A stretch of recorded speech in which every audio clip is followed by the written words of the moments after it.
So we got the game everybody wanted to see. Hey, what's going on? I'm John W. Davis with your Friday night football recap for the CIF Southern Section and LA City Section Championship games.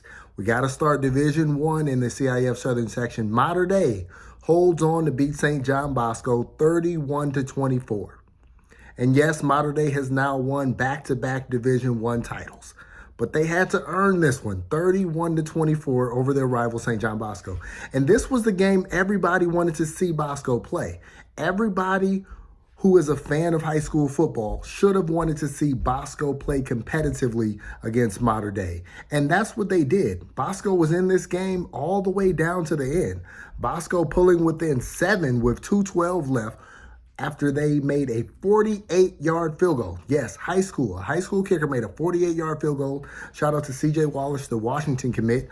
And they pulled within 31-24 with 2:12 left. But Mater Dei senior running back, Jordan Davison, he had 3 touchdowns in this game.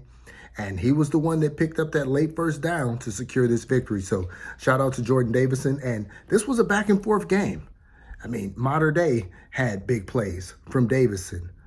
Bosco had big plays from the freshman quarterback, Koa Malaulu, and his wide receivers and his running backs and things like that. I mean, there was an early play in the game where Mater Dei got an interception from Darius Dixon. So both teams played well, and I would say that both teams have to be pleased with their effort in this game. Obviously, Bosco doesn't want to lose the game, but this is much better than a 45-point loss. Only losing by 7 shows that this team has improved. And again, Bosco ends the season 11-2, both losses to Mater Dei. If both your losses are to the #1 team in the nation and the last one is by 7 points, that means you've improved over the season, and that means you got a bright future. Because you look up and down that Bosco roster, it is juniors, a lot of sophomores, even a few freshmen who played a lot of time. But on the Mater Dei side, I mean, I think they're just moving towards that undefeated season, that CIF state championship, that national championship. I don't see how if they go on to win the state championship, I don't see how they don't have, an undisputed championship. I mean, they beat everybody they could possibly play this year. They beat Gorman. They beat Bosco twice. They beat Centennial twice. They beat Olu. They beat everybody they could possibly play on their schedule. So shout out to them. All right, Division 3, Edison gets a 35-21 win over Simi Valley. And this is a big win for Edison because Edison played this game without their star running back, Julius Gillick. They did their thing without Julius. They ran for 164 yards without their starting running back. So they did really well. I mean, the quarterback came up big, Sam Thompson. They had a Wildcat touchdown from my man Jake Mentor, the receiver. So they did really well in this game. And this has to make Edison feel proud that they could win one for their brother. And that's exactly what they did. All right, Division 5, Palos Verdes, 23-7 over Lucerna in the Division 5 championship game. And let me tell you, Palos Verdes scored 23 unanswered points in the second half. Ryan Rakowski led them in the second half. This is a quarterback who had rushing touchdowns. They just would not go down without a fight. The Sea Kings were at home. They had the lights up there in Palos Verdes. And they did what they had to do to win this game. And this was a quality Lucerna team that they beat for this Division 5 title because Lucerna had just won D4 last year. So that was a really good win for them. And then Division 7, Rio Hondo Prep with a big win. This is actually the biggest win, I believe, 43-16 in Division 7. There was a lot of talk coming into the game saying, that, oh, Rio Hondo Prep, they're a small team. Oh, we don't know how they're going to do against Big Bad Warren. Well, there it is. But a lot of that talk was from the people who had seen Rio Hondo Prep play. And so if you've seen them play, you know that they are a quality team and they need to be respected. It doesn't matter how many students are in their school. They know how to win football games. And that's what they did, securing back-to-back CIF titles. Just like Mater Dei, I think Rio Hondo Prep, so far, they're the only 2 with back-to-back CIF titles. Yes, Mater Deis are both in Division 1. Rio Hondo Prep went from Division 9 to Division 7. As Fred Robledo says, how high can they go? You just won 9. You won 7. Can you win 6? Can you win 5? I don't know. We'll just have to see down the line. Okay, Division 8, St. Pius wins the Division 8 title, 38-19 over Serrano.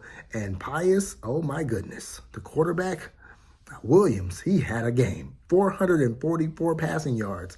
And yes, this is the same St. Pius team that got into the playoffs, 1-9 overall. Well, they've won 4 straight. And 4 straight means you're a CIF Southern Section champion. And so St. Pius is now 5-9, heading into a regional, possibly a state title game. At the best, St. Pius could win a regional and a state title and still be below 500, 7-9. But they would literally have 3 titles, and that's all that matters. So shout out to Coach D. Coach D said this game shows that he can coach, and for sure it does. If you can basically double somebody up in a championship game, that means you did your thing. All right, Division 11, Portola, 31-14 over El Rancho. This was a big win for Portola. They improved to 8-6. They won that Division 11 title. And the quarterback, Nash Looper, he had a good game in that one. So that ends El Rancho's season. And then in Division 12, oh my goodness, we had one of the longest first halves you'll ever see in a high school game. I think that first half might have went an hour and a half or something like that. And it was 30-27 at halftime, but Palmdale pulls it out 45-43 over Carter in Rialto. So they went on the road. They were up for most of the game, and they held on to win it. So Carter missed a 45-yard field goal right at the end as time expired, but Palmdale did their thing in that game. And then let's talk about the LA City Open Division. Whew, man, Narbonne put up 75 points against San Pedro, 75-31. That was a really big game for the junior quarterback, Jaden O'Neal, the Oklahoma commit. I'll just give you his stats through 3 quarters. He had basically 400 passing yards and 6 touchdowns in 3 quarters. So Narbonne, it was just big play after big play after big play after big play. It was just, I would say that probably all but 1, if not 2, of their touchdowns were explosive plays. And when I say explosive plays, like they were rarely scoring in the red zone. It was like bomb, bomb, bomb, bomb, bomb. And that's what Narbonne can do. So they didn't play during Marine League play. They finally played in the Open Division in the playoffs, and that was the result. So we'll see how Narbonne does for the rest of the season. But let me know what you think. Did you think that Narbonne was going to beat San Pedro 75-31? You know, I don't think anybody necessarily had it like that. What do you think about Palmdale winning D12, Portola winning Division 11, St. Pius winning Division 8, Rio Hondo Prep winning Division 7, Palos Verdes winning Division 5, Edison winning Division 3, and lastly, Mater Dei winning Division 1, 31-24. Somebody finally gave them a game. And that's what I always say about high school football. Like, anybody, once you line up in this type of game, a championship game, like talent to talent, anybody can win. And yes, Mater Dei was the favorite for a reason, but I just didn't think Bosco was going to lose by 45 again. And the computer was saying they were going to lose by 28. I didn't think so. That's just a very proud program, a lot of proud players, and they knew they could do better, and they did. But the same thing for Mater Dei. Like, Mater Dei knew Bosco was going to play better. They couldn't play any worse. And so both teams played well.